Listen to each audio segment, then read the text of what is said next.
Many people today watching that FBI news conference left to wonder why FBI Director James Comey did not take any questions. Were you thinking about that?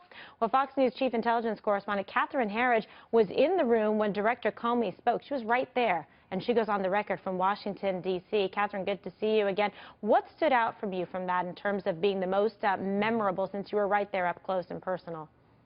Well, Kimberly, I was sitting in the front row of the William Webster Conference Center. We don't usually have question and answer sessions with the director in that room. It's usually up in one of the offices on the 7th or 8th floor.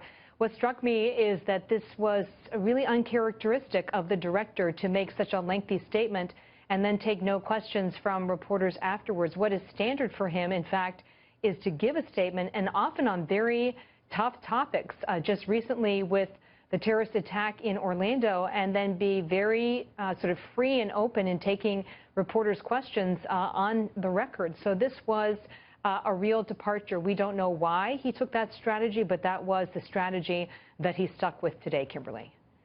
Now, going forward, and we've had some discussion already on this show and, on the 5 earlier, in terms of what are next steps, because people at home are also wondering, what about the Clinton Foundation? There was also that investigation that was going on.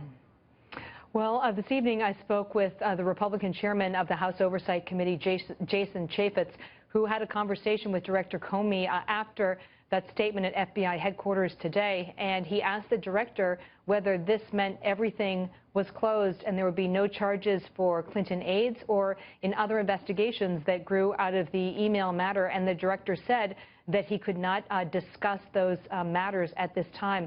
It's not clear to me whether the whole thing is now closed or whether some elements remain open.